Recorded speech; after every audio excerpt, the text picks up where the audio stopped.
The immersive sim is often a genre that is tossed to the wayside in gaming, at least when compared to the more modern and popular genres in gaming. Not only because they require a pretty substantial level of patience to play, but because defining a game as an immersive sim is no easy feat.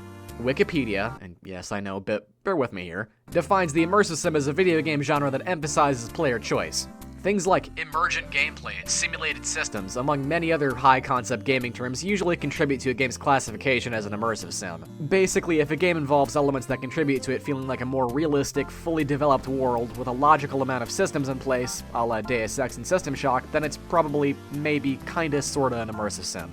To give you an example, let's take Deus Ex. The game drops you off in a relatively large map, gives you a list of objectives, and expects you to cross off all those objectives by any means necessary. The game sets up a sandbox, lays out your toolset, and gives you, the player, the go-ahead to get the job done by any means necessary. This is what makes games like Deus Ex so engaging when compared to other games of differing genres. They allot a certain amount of respect to the player, letting them find interesting and intuitive ways to interact with the world. But not every ImSim exhibits the same facets that Deus Ex do. Some are more laser-focused. Take System Shock and its sequels, for example. While still incorporating some level of player freedom and a healthy serving of emergent gameplay, they still mostly focus on combat. Most of the emergent gameplay is focused on new and interesting ways to make the bad man into jelly. You can shoot him, bludgeon him, fry him with a laser sword, you get the idea. But even then, most people would still classify this as an immersive sim. Oh, and in case you want to see more about this one, I'd highly recommend you go watch this video by this cool guy who definitely isn't me. Anyways, one game that I think falls into this second archetype is 2007's Bioshock, which is just... oh man. I'm just gonna say this right now, if you haven't played this game, go. Go and play this game right fucking now. You will not regret it. Sure, you can't buy the original pre-remastered versions without buying the whole series collection on Steam, but even then I'd still say it's well worth it. With both sequels, all of the DLC, plus the remastered versions, it is a ton of good content for the price that is still lower than one 3-hour Modern Warfare 3 campaign. Anyways, consider this your one courtesy spoiler warning too, because I'm going to spoil the absolute shit out of this game's plot. And if you don't want that to happen, then well, this is where you get off. Okay, here we go.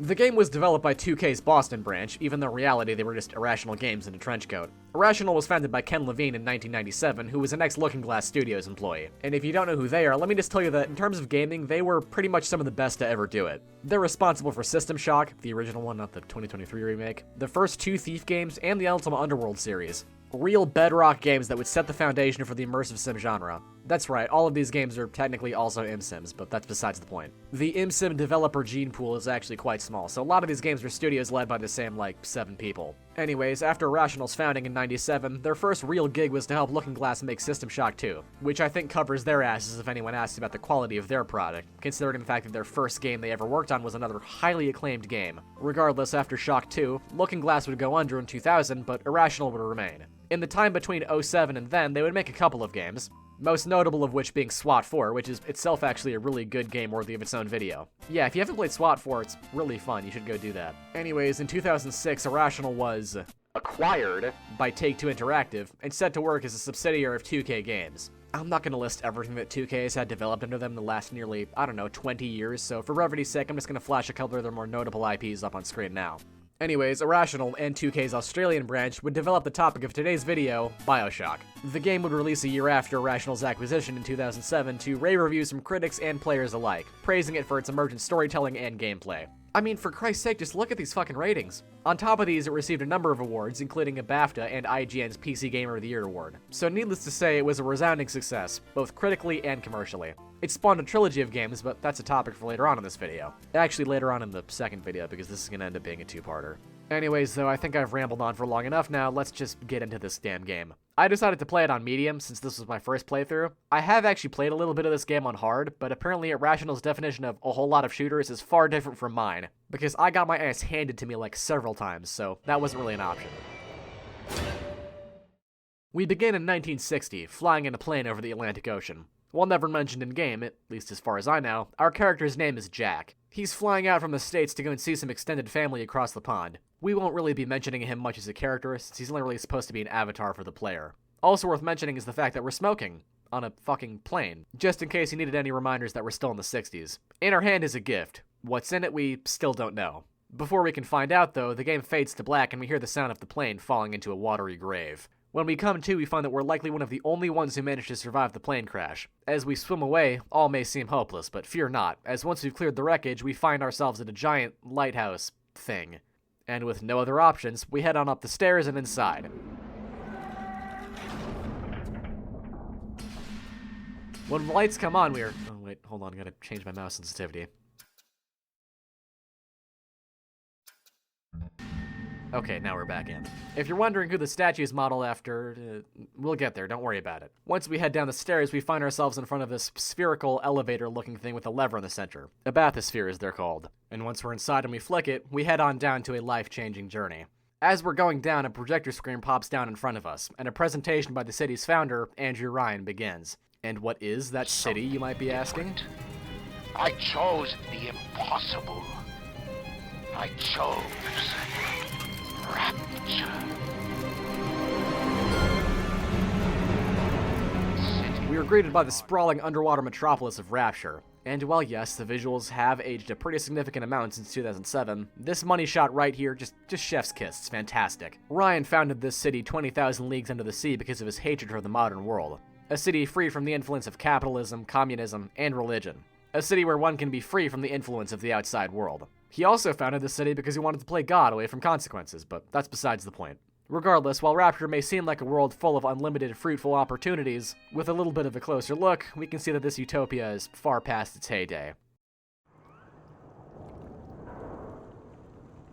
Once our ride stops, we bear witness to a murder. Well, not really. Shit like this is actually pretty normal in Rapture, as we'll come to see. The guilty party is a splicer, whose name we'll come to understand with a little more meaning in just a second. Once they realize that there's some fresh meat in the form of us, they decide to break into our bathysphere. Before they can get through, we're contacted via an emergency radio by a friendly fellow named Atlas. He's basically our man in the chair for almost the entire game, and for right now he tells us that our real goal should be to find some higher ground. He also says that to take care of our little splicer problem, then we'll have to draw her out of hiding. Once we do, Atlas sticks a security camera and a drone on her, and she runs off, leaving us relatively safe for the time being. He instructs us to get our hands on a weapon for our own personal protection, and seeing a wrench that has been conveniently left out in the open, we get our hands on it, and the misadventure can finally, actually begin. Our next instruction from Atlas is to get our hands on the 𝘬𝘁𝘗𝘗. What is a plasmid, you ask? Well, they're basically kinda superpowers. Apparently they modify your genetic code to grant you mutant-like abilities. This is where splicers get their name. They've fucked up their genetic code so bad that they've become mutated and deformed. This plasmid here knocks the wind out of our boy so bad that he falls over a nearby railing and gets knocked out. Before we come to, we get mugged by a couple of splicers and we see whatever the fuck this thing is. We'll come to know what those things are soon, don't worry about it. I know I've said that like 10 times now, but just bear with me here. For right now, though, we use our new 𝘬𝘁𝘁𝘗 to zap this door control panel, forcing it to open. On our way to the elevator, we get jumped by a couple more splicers, and this is our first real taste of combat. Atlas advises us to get good with the old 1-2 punch. Zap him with the 𝘬𝘁𝘁𝘁, and then finish him off with a smack from the wrench. This strategy literally never stops being useful across the entire game, primarily because the wrench is kind of an MVP for the whole game. While kind of weak and generally shitty at this point in time, when combined with the various upgrades and plasmids we'll find across the game, this thing can become very powerful. I didn't really use it much in the mid-game, but believe me, getting good at wrench fu is vital to your enjoyment of this game. Even now, using it in combination with the 𝘬𝘁𝘁𝘁 is extremely useful. However, it is slightly hampered by the fact that our 𝘬𝑗 supply is rather small at this point. 𝘬𝑗 is the resource that our plasmids run off, and since we're just starting out, our 𝘬𝑗 pool is rather tiny, really only equating to like 2 or 3 𝘬𝘁𝘁𝘁 uses before having to top up. Thankfully, regardless of how big that bar becomes, 1 𝘬𝑗 hypo is enough to fully replenish your bar. Medkits, on the other hand, only ever give you a portion of your health. Besides medkits and hypos, there are also a bunch of consumables too. Food items obviously give you back a little health, while coffee gives you back a little 𝘬𝑗 and health. Alcoholic beverages give you health and can give you a buzz if you drink too many in a short period of time, but they reduce your 𝘬𝑗 every time you drink one. And cigarettes and cigars do vice versa. On our way up to higher ground, Atlas tells us that his family is trapped, somewhere up ahead in Neptune's bounty. He enlists our aid to go and find them. Kind of a big ask for the guy, you just met 5 minutes ago, betting the lives of your wife and child on my competence, but whatever. Once we're off the elevator, we can find ourselves a good old-fashioned 6-shooter tucked away in this baby carriage for some reason. Ammunition is pretty rare at this point, so you won't be seeing this much. Not like it matters, since the 1-2 punch is still far more useful to our survival. The gunplay in this game is fine usually, but it's far more of a means to an end kind of deal. Not terribly punchy, but still pretty decent. Either way though, now that we have a gun, the game uses that as an excuse to introduce enemies with firearms. There are several kinds of splicer in this game, enough to make a pretty sizable roster. Right now we're only up against thuggish splicers, who are your generic melee enemies, and leadhead splicers, who carry a variety of firearms. On our way to Neptune's Bounty, we come across a little sister, a little girl that has been cruelly converted to be a carrier for Adam, which is the resource that is used in Rapture to create genetic modifications. Since everyone wants to splice up, Adam is very sought after. The little sisters harvest Adam from dead bodies. While they're not typically dangerous on their own, they are still best avoided by most, due to the fact that they're not typically alone.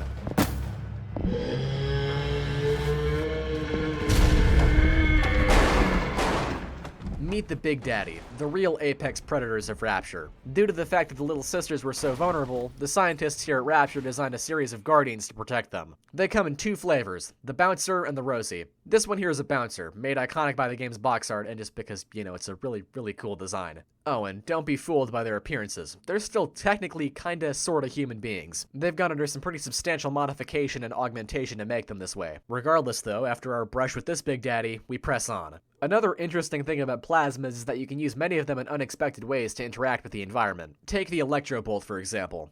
Besides zapping people normally, as well as opening control panels, the latter of which being used only really ever to find secrets, you can shoot any body of water in the game and turn it into a giant electricity trap. At this stage in the game, a move like that basically acts like a one-hit kill against most enemies. It's important to look out for things like this, mainly because of the fact that they can turn the tide in a fight pretty quickly. Anyways, on our way to the metro to Neptune's Bounty, the security system activates an impromptu lockdown. Atlas tells us that there's another way to get to Neptune's Bounty, but we'll have to go through the medical pavilion to get there.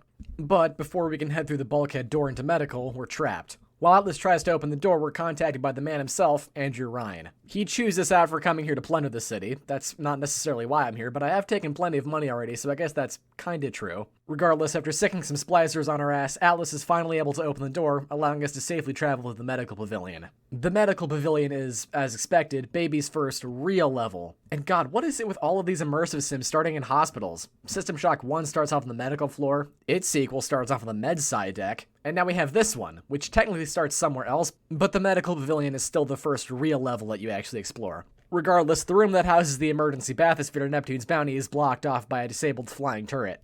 To get it to move, we have to hack it, and this hacking minigame is one of the few things that I really couldn't care less for. In fact, I actually fucking hate this minigame. If you've ever played one of those shitty pipe games on Newgrounds or something like that, then this should be very familiar. Just connect the water line from here to here under a time limit and you can be free to go. Simple as that. Thing is though, these minigames are never different. At the very least, Shock 1 had two different kinds of hacking minigames. Hell, I even made fun of this game in that fucking video because these are just so boring. While, yes, the game does try to introduce new mechanics to these minigames, like panels that send out a security alert, or these tiles which overload the system and bring you down to 1% health, thankfully past a certain point the game starts throwing copious auto-hack tools at you, which makes life much easier. You don't have to hack everything in sight to beat the game, but doing so makes things much more hassle-free for you. I mean, literally everything can be fucking hacked. Turrets, drones, security cameras, even safes and vending machines for Christ's sake. And, once again, despite the fact that all of these machines are mechanically very different, they are all using the fucking same minigame.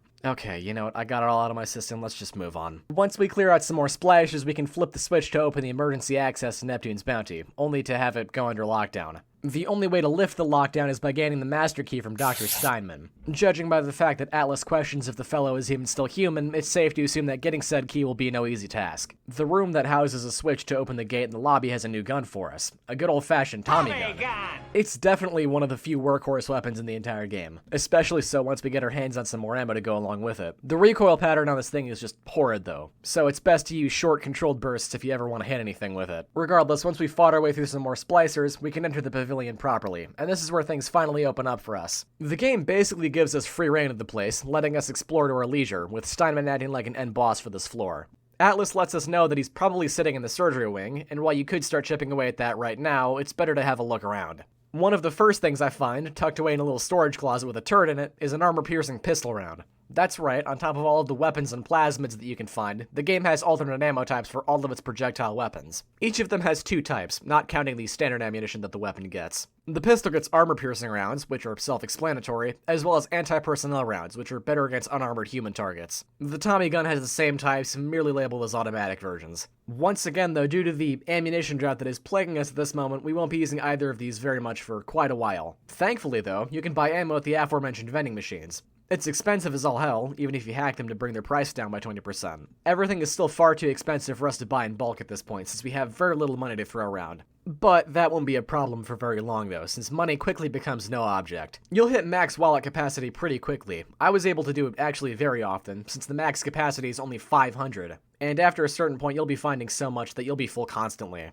Probably by level 4 or 5, I had so much ammunition and healing items that buying things from the vending machines just seemed kind of pointless. Anyways, though, the next thing I find is a new plasmid tucked away in a locked office. The 𝘬𝘬𝘵 plasmid, which is self-explanatory really. You can ignite people from a distance with the snap of your fingers, which is useful for obvious reasons. You can also light oil slicks, which act like little fire traps, and melt ice that's blocking doorways and passages. That last use is actually required for us to progress in the level, as we need to melt some ice away to reach a new area. This new area has another new gun for us, the good old-fashioned pump-action shotgun, easily the most useful standard firearm in the game, universally useful for pretty much any scenario. The standard double-aught buckshot rounds are pretty plentiful and useful for most applications, while the secondary ammo types, electric and explosive buck, are useful for more specific scenarios. Electric buck is good against mechanical enemies, most specifically Big Daddies, but that'll come later. Explosive buck, though, we'll be getting into a little later, since we won't be getting it for quite a while. After we're done dealing with the splicers, we can spot a curious yellow canister locked behind a door. To get into that room, we need to do a little bit of vent crawling, but once we're inside, we can find that that canister contains the first of many different gene tonics we'll collect across the game.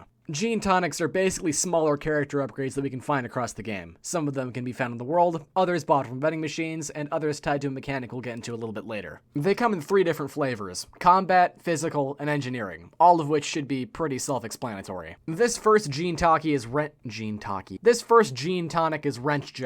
This is a pretty simple one, just gives us a flat-out boost to our wrench's damage output. Close by to the cure-all with the Wrench Jockey, we can find Dandy Dental. Besides a safe with some more loot, we can find another new plasmid at the end of this hallway. At this point in time, we only have 2 plasmid slots, so I had to leave one of ours behind. I decided to leave behind 𝘬𝘬𝘵, since the Electrobolt seems to be far more useful at this point. The new plasmid we find is, once again, entirely self-explanatory. Telekinesis lets you pick up any physics object in the world and hurl them at your enemies. On top of that, though, you can also pick up enemy projectiles and hurl them back at them, something that we'll have to do here in a second to progress in the level. Anyways, once I'm done goofing around in the rest of the map, I finally decide to head over to the surgical wing to catch up with the doc. He freaks out and blows up the sign over this door, blocking our path to him. This is where telekinesis comes in handy. A new kind of splicer steps onto the balcony, the Nitro Splicer. Okay, well they do show up a few times before this, but this is when I'm getting to them. They're basically the demolition crew of the Splicer roster, throwing both smoke bombs and standard grenades. To clear the rubble ahead, we need to use our telekinesis to grab one of their grenades out of midair and then throw it at the rubble. I didn't realize this though, so I just kept killing infinitely spawning Nitro Splashers thinking I had to kill them to progress. Anyways, once we finally take care of the rubble, we can enter into the surgical wing properly. And after doing some dicking around in a side room, getting a little extra loot, we can confront the doc. He's ugly! Ugly! Ugly! As expected, he's gone a little crazy. Just a little bit though. This boss fight against him is pretty simple. He acts like a beefed up leadhead splasher, using a Tommy gun and having a ton of health. The fight took me a while since I was insistent on using the shotgun from halfway across the room for some goddamn reason, so a lot of my attacks were kind of pointless. Near the end, though, he tries to go in for some heals at a medical station in the flooded part of the arena, to which I promptly zap him in the water, finally killing him. And now, with the key plundered off of his body, we can shut down the security override and head over to Neptune's bounty. Since the path we took in is now blocked by rubble, we'll have to find an alternative way around. A dead bouncer flies through a window, causing us to stumble back and have a weird vision of the plane crash. I hope that's not important. Regardless, with this Big Daddy dead, Atlas tells us that this is our chance to get our hands on a little bit of Adam. But it seems that a Splicer has already claimed the little sister for himself, when all of a sudden, he gets shot by someone up on the balconies above. This is Dr. 𝘮 Tenenbaum, the progenitor of the little sisters we see all across Rapture. She doesn't seem to want to take no for an answer right now. While Atlas tries to convince her to let us harvest the little sister to get as much Adam as possible, Tenenbaum presents an alternative solution. She tosses us a new plasmid. This one doesn't take any of our precious slots though, which is nice. It's basically just a cure for the Little Sisters. This system of harvesting or rescuing Little Sisters is the game's main moral choice system, and is really the sole thing determining what ending you'll get. Which option leads to which should be pretty obvious. For this playthrough, I decided to be a goody two-shoes and rescue every little sister I came across. You only get half the Atom you get if you harvest them, but for reasons we'll get into a little later, this really isn't a big deal. Atlas criticizes us for choosing the path of redemption, but Tenenbaum is pleased with our choice. Regardless, once we're done with that, the curtain opens nearby with a new kind of vending machine, the Gatherer's Garden. These stores are the only places in the game where we can use our Atom to buy things. They sell everything from new plasmids to health and EVE upgrades. Since I'm a little light on Atom right now, I'm only able to afford one EVE upgrade, which is still pretty damn good. Anyways, once we're back in the medical pavilion foyer, we can encounter Little Sister with a properly alive Big Daddy in tow. To get the Atom the Little Sister carries, we must, of course, deal with the Big Daddy first. This first fight against the Bouncer is pretty easy, all things considered. I mean, I hacked just about every security system in the map, which made dealing with the Big Daddy pretty damn easy, since for some reason he was more focused on dealing with the turrets than he was me. If you don't happen to have an army of robots on hand, the best way to deal with a bouncer, early on at least, is to stun him with the electro-bolt plasmid, and then blast him with electric buckshot. Since we don't have a whole lot of electric buck to throw around, standard double-aught shells will have to do. Despite the fact that I said that this guy was easy to kill, like, literally 5 seconds ago, he actually almost did end up killing me. He rammed me into a corner so many times that I was only just barely able to out-DPS him with my shotty. They don't usually have any interesting drops, only ever carrying a lot of money on their person, contributing to my constantly full wallet problem. Anyways, with another Little Sister saved, we have another 80 Atom to spend, so I huff it back to the Gatherer's Garden to do just that. This time around, I buy 2 new gene tonics. EVE-Link, which is a physical tonic that gives me a little bit of EVE back every time I use a medkit, an Armored Shell, which increases my physical damage resistance. That last one required that I ditch my Static Charge tonic, which I found in the surgery ward after the boss fight against Steinman. That tonic dealt a little bit of damage to every enemy that hit me, and a small percentage chance that I'd actually fully shock the enemy, akin to the electro-bolt plasmid. I would have kept it because it was actually kinda useful, but the wrench jockey was just too good to pass up, and the Armored Shell seemed more useful in the early game. But finally, after all of this, we can double back to the bathysphere to Neptune's bounty, where we can head on with our mission. Atlas is almost in disbelief at the fact that we survived this long, and he thus congratulates us on our performance. And now, with all of our loose ends tied up, we can head on to our next stop, Neptune's bounty. Besides giving us a little exposition on our mutual friend, Andrew Ryan, Atlas tells us that we'll need to head through Fontaine's fishery so we can get to the smuggler's hideout where his family is hopefully located. The problem with that is that one Peach Wilkins is currently inhabiting the fisheries and wants nothing to do with us. Atlas tells us to be wary of the fellow, saying that he's an agent of Frank Fontaine who's been sent to kill Atlas for his disloyalty. But old Peachy here is willing to come to a compromise with us at the very least. He wants us to head up to the Wharfmaster's office to fetch a research camera. Before he can give us any more details on the job, though, we get jumped by a new kind of splicer, the Spider Splicer. They like to crawl around on the ceiling and generally be annoying to deal with. This one is actually a unique Spider Splicer, acting like a bit of a mini-boss on this floor. She was also visible in the intro to the game, being the one that killed Atlas's associate who was sent to help us out of the bathysphere. Once our brief encounter with her is taken care of, Peachy wants to give us some more details on the job. In addition to getting the camera, he wants 3 pics of the Spider Splicers for research purposes. If we can get him those 2 things, then he'll slide us an invite to the fisheries. As a parting gift, he gives us a new weapon, the grenade launcher. This basically being the BFG of the game, it seems strange that the game gives it to you so early.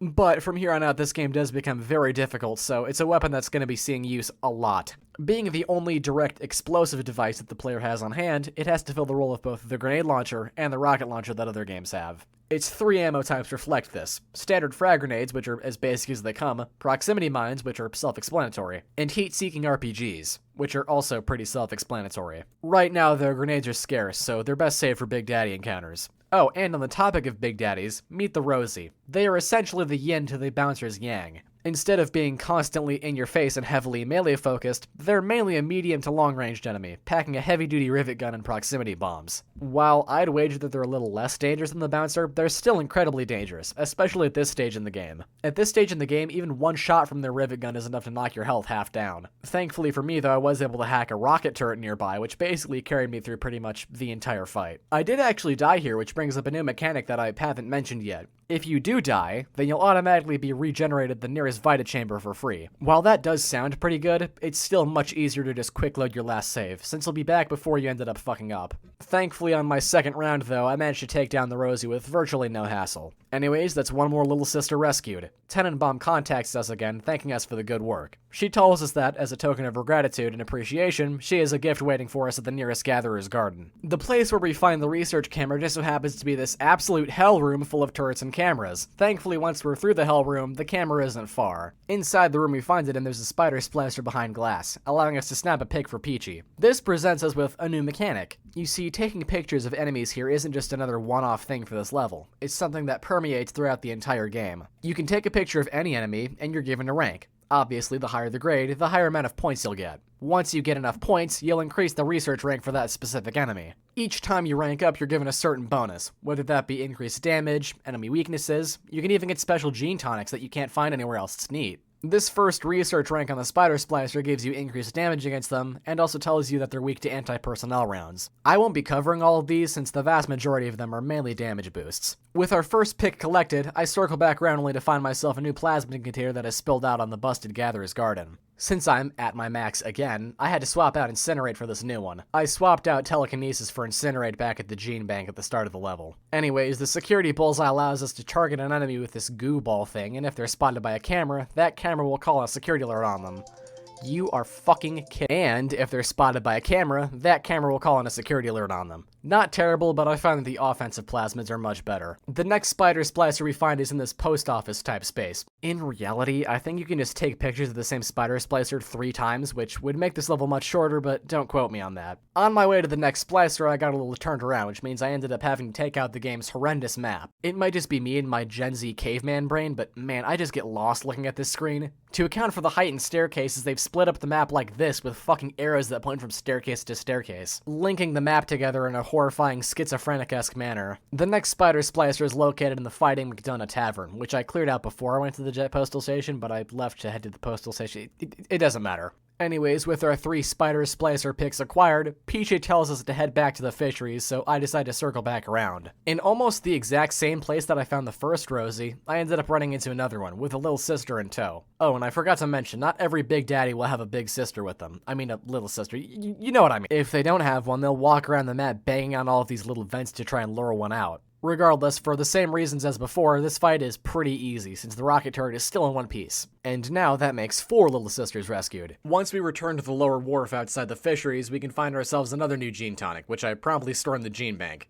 Dealing more stealth damage with the wrench is almost completely worthless in a game where stealth is better off ignored. Close by is the Gatherer's Garden on this level, complete with our gift from 𝘐𝘮. Inside the present is 200 atoms, a dozen armor-piercing pistol rounds, and a new plasmid, Hypnotize Big Daddy, which should be pretty self-explanatory. Before I have the chance to spend my nearly 300 atoms, I get jumped by the Rose Splicer again, who I end up killing with a fiery explosive barrel accident. And now, with some peace and quiet, I head back to the Gatherer's Garden where I buy another pair of health and Eve upgrades, as well as 2 more plasmid slots. I end up heading around to the gene bank to select Incinerate, Telekinesis, Hypnotize Big Daddy, and of course the old reliable Electro Bolt as my 4 plasmids. On my way down to the fisheries to do the exchange with old 𝘐𝘮, the game notifies me that there's still little sisters left in this level to be rescued, so I go on the hunt. This leads me back to the lower wharf where we started the level, where I find another little sister accompanied by a 𝘰𝘰𝘰𝘵. Before I can deal with them, I have to fight off a bunch of splicers, as well as 2 machine gun turrets that have been cruelly hidden under the boardwalk on each end of the wharf. But the 2 turrets actually end up coming in clutch, since after I hack both of them, they end up doing most of the work against the Big Daddy, and with him down, that's 1 more little sister rescued. While scrounging around under the boardwalk after the fight, we can find a tape that contains some interesting information. Sullivan, who was Andrew Ryan's head of security, talks about how the bathyspheres have been put into lockdown due to all the commotion prior to Rapture's downfall. He says that there have been unique genetic locks that have been put in that only Ryan and his tight inner circle are able to use to access the bathyspheres. But these locks aren't exactly a sound security measure, as pretty much anyone in the genetic ballpark can still use the bathyspheres. Cousins, uncles, brothers, you get the idea. This brings up an interesting point though. If these locks are still in place, then how are we able to use the bathyspheres without any hassle?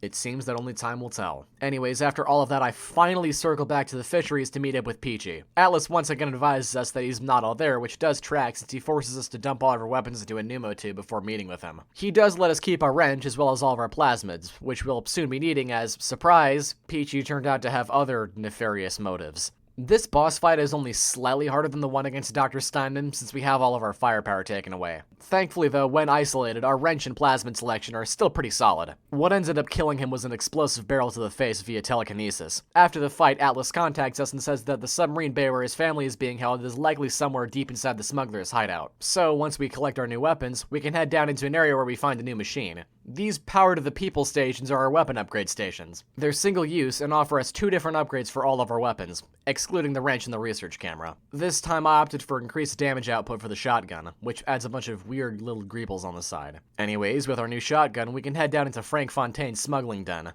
That name, Frank Fontaine, is going to come up a lot from here on out. Well, maybe not a lot, but you will be hearing more of him. Our little friend here was kind of a bad dude. Big-time hustler, smuggler, and generally not a nice fellow. He was killed a few years before the events of the game in a shootout at the fisheries here. Despite this is not the last we'll be hearing of him. Anyways, the next part is classified as its own level, but it really only consists of a short walking section. At the end of some tunnels, we can finally find the submarine bay where Atlas's family is being held. When we flip the switch in the control room to open the hatch on the sub, a fuse blows and nothing happens. Atlas finally shows up in person now, and he decides to just head over to a control panel on the ground floor to open it there.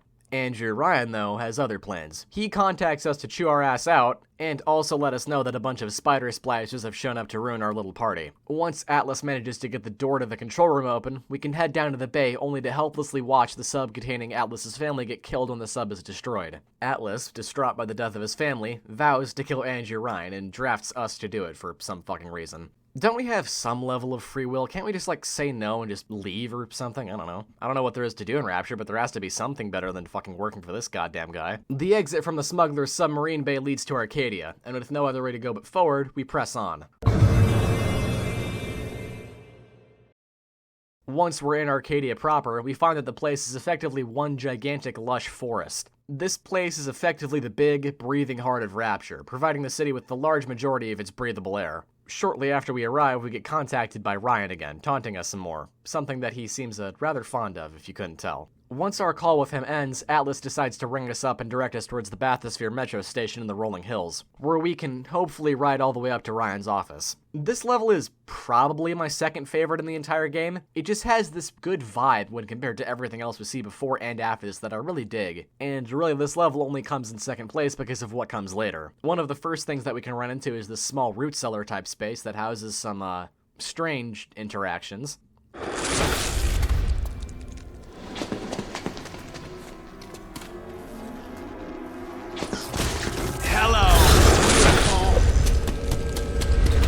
Okay, you know what, I think this place is fucking haunted. If you thought the normal splicers were bad, then these guys are really gonna be something. Meet the Houdini splicers. The name isn't just a fud nod to the classic vaudeville escape artist, because these guys really can be quite the escape artists themselves. Their main ability is that they can go invisible, likely due to their abuse of plasmids and Atom as a whole. Their combat style also greatly differs when compared to the other splicers, as they make heavy use of plasmids, firing either ice or fireballs that can be pretty dangerous. But still, they are glass cannons. All it takes is a shock from our Sith magic and a slap from the wrench to bring them down most times. Curiously, all of the Houdini splicers here on this level are part of a unique clique of splicers, going under the name the Saturnine, a bunch of weird pagan-esque fellows. They only appear here, and all of the Houdini splicers on this level are members. The actual Houdini splicer enemy does appear elsewhere, but merely as the standard splicer variants. Before I even begin making my way to the Bathysphere Metro, I do a pretty substantial amount of exploring. You may have noticed that I've been picking up all of these random-ass items off of corpses and such. Those are for the 𝘬𝑭 machines, which are basically this game's way of cramming a crafting system in, something that Minecraft would shamelessly steal 4 years later. Using the materials that we collect, we can craft various things, from special ammo types all the way up to unique gene tonics that can't be bought from the Gatherer's Garden. These machines are likely going to be your main source of explosive buck for most of the game, since that stuff really doesn't appear as a loot item all too often. You're going to want to craft a shitload of this stuff too, since it is very powerful against pretty much any enemy in the game. Not too long after I find the 𝘬𝑭 vent, I get into another scuffle with 𝘰𝘯𝘰𝘷𝘪𝘰, who goes down with virtually no hassle. That fight took place in pretty close proximity to the next Gatherer's Garden, where I can find another present from Tenenbaum.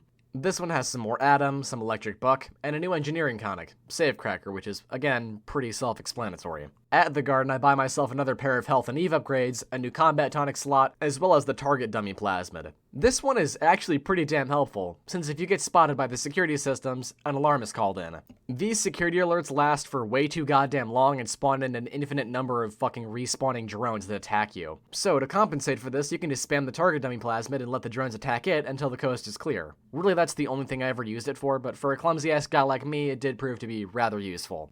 Anyways, I'm just gonna skip past the next, I don't know, 20 minutes of footage, because really half this goddamn recording is just me running around this level finding fucking random, non-plot important related loot. So I'm just gonna skip ahead to when I finally arrive at the metro to head to...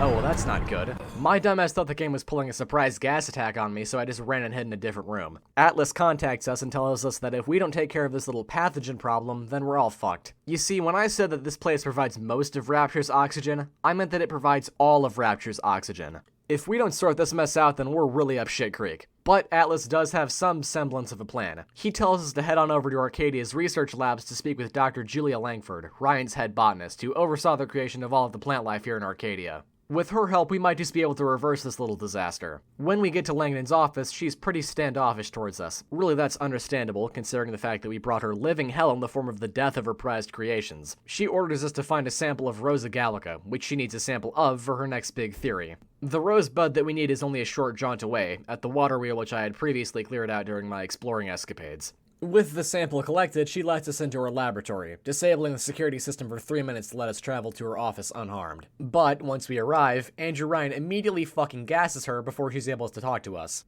Before she goes, she scrawls the code 9457 in the window as it fogs up. This code is, evidently, used for the safe inside her office. This safe contains the formula for her newest project, the Lazarus Vector, a solution that is supposedly able to bring dead plants back to life. The formula requires us to gather some chlorophyll, distilled water, and honeybee enzymes to properly craft it, with us needing to grab 7 units of each. Also inside Langdon's office is a new weapon, the chemical thrower. It's effectively a flamethrower, ice thrower, and lightning gun all wrapped up into one tight little package. Its napalm and liquid nitrogen ammo types should be pretty self-explanatory, but its electric gel ammo is where things get tricky. It basically turns the chem thrower into a jerry-rigged light gun. Despite this thing's many ammo types though, I just never really found a use for it. We get plasmids that can do everything the chem thrower can do, but they're not tied to a fucking faraway key. They're tied to the right mouse button.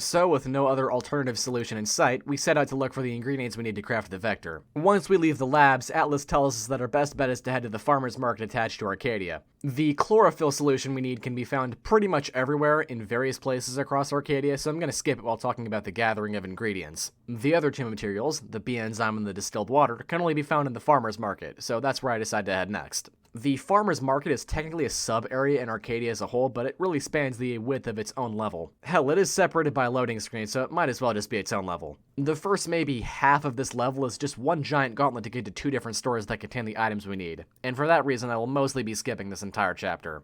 Besides finding and rescuing another little sister, this first section in the markets is kind of a bore. Kill some more splicers, participate in some more god-awful hacking, do a little film homework, the usual stuff you'd come to expect at this point. The real shit starts when we arrive at this fork in the road here. On one side we have the 𝘥𝘰𝘯𝘵 Winery, which has a tape outside that outlines the fact that the winery has been using distilled water to water down their wine. So that crosses one item off our list. Across the hall is the 𝘰𝘭𝘢𝘵 apiary, which houses all of Rapture's bee needs, and I'm sure you can imagine what we're gonna find there. I decided to hit the apiary first for no reason in particular. At the Gatherer's Garden in the lobby, I decided to buy a couple more tonic slots, one engineering, the other physical. The apiary section itself is pretty straightforward, as long as you grasp the fact that these switches here enable smokers that allow you to go into the apiary proper to harvest the enzymes. It's also really small, like maybe 3 rooms. The winery, on the other hand, is significantly larger by all standards. The distilled water we need is spread pretty thin across the whole joint. We'll have to scour the entire place, from the bar at the start to the wine cellars below. And in that cellar, actually, I find another new Power to the People station. There was also another one in Arcadia properly that I just kind of glossed over while exploring. At that one, I decided to upgrade my Tommy gun to let it deal more damage. At this one, I decided to upgrade my shotgun a second time, granting it the ability to fire in semi-automatic.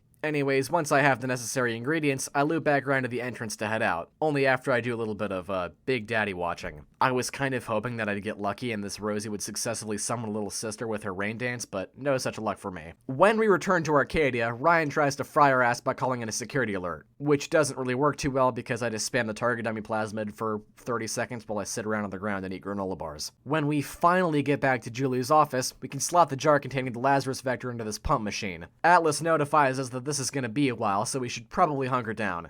He advises us that we should seal the blast doors into the labs, and once we do, splicers start pouring in from these conveniently monster closet-sized rooms that look to serve literally no purpose. This entire sequence where we fight off splicers is admittedly pretty fun. I know it's just Irrational's way of squeezing in a boss fight-esque segment into this level without any kind of, boss fight in it, but still this part is pretty fun. This is about when I started to lean into the wrench a little bit more too, since I had a couple more gene tonics under my belt that could actually help me out using this thing. Regardless, after a grueling fight, we can return to Langman's office and flip the switch, which fully releases the solution into the airwaves, resurrecting the trees once and for all. Unfortunately, I was too busy dealing with a Riley Houdini splicer that followed me up here, which meant I couldn't properly bask in the glory of my accomplishment. Still, with the air flowing happily through the lungs of this underwater city once more, we can head to the metro station and up to Andrew Ryan's office, where the answers await. Eventually.